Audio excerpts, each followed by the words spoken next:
10 হাতের এক উপরের দিকে আর 10 হাতের এক নিচের দিকে এরকম পিছনে রাস্তাটা থাকবে আর কালো অন্ধকার অবস্থাটা থাকবে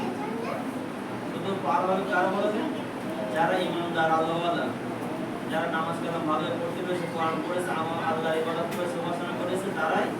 ওই অন্ধকার রাত্রেবেলা তাদের সেদিন চেহারা থেকে দুর্বার হবে সেদিন তাদের দিতে সেই সিরাতটা পার হয়ে আপনি পার হয়ে যাবে বুঝতে পেরেছো কিন্তু তোমাদের সবার আগে শিখতে হবে কোরআনটা কোরআন শিখতে হলে নামাজ হবে নামাজ কেন কিচ্ছু হবে না নামাজটাই সর্বপ্রথমে আসল বয়সের বিচার হবে যখন সবার আগে প্রশ্ন করা হবে তোমাদের নামাজ তো নামাজ পড়েছিলে ঠিক আছে এইটা নামাজটা সহি করতে গেলে আমাদের আগে শিক্ষাটা হবে কি কোরআন তোমাদের বলি কত কামাই করবে না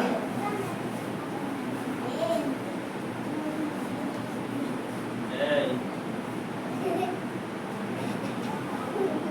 পিছনে কারণে ওখানে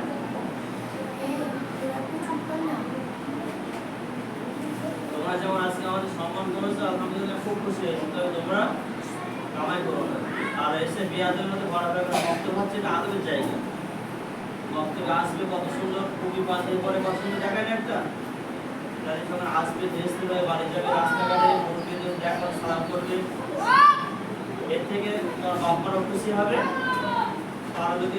বলবে যে না কমিটির ছেলে কত সুন্দর আদবের সাথে পড়তে যায় বক্তব্য যায় কাজে নাম হবে তোমার বাপমা নাম হবে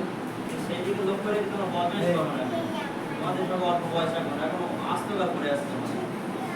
এখন থেকে যদি বদমাইশ করো সারা জীবন তোমাদের এই অবস্থা থেকে যাবে তোমাদের আদব কায়দা শিখতে হবে আর এই যে মক্তব্য তোমাদের বাড়িতে মক্তব্য আছে না এরকম সুযোগ কোনো জায়গাতে নেই বলানো জায়গায় আরবি শিক্ষা করা অনেকে কষ্ট করে আরবি মাস্টারের জায়গায় এনে বাড়ি পড়াতে হয় 500,000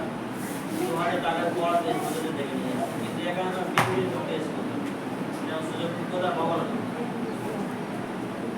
বুঝতে পেরেছো আসবা এসে 1 ঘন্টা সময় পাও বারো বলেছে বাড়ি থেকে একটু আধা ঘন্টা 10 মিনিট পড়া মুখস্থ করে আসবা এসে এখানে বড়রা যারা থাকে আমি তো আজকে নামাজ পড়ি কোনো নামাজের আগে আসবো যদি নামাজের আগে এসে ওদের কাছে পড়া জিজ্ঞাসা করে ভালো পড়া দেবে কিন্তু এসে আমি দেখি বসে থেকে বার হয়ে দৌড়তে তোমরা আসো এইখানে এসে কি এমন আওয়াজ হয় বলার মতো আমি এখন শেষ করবো কথা আরো তোমার আওয়াজ শুরু করবো তাই তো নাকি যখন বক্তব্য শুরু হবে একটা কথা যখন বক্তব্য একসাথে তখন সকলকে শুনে দিলাম তো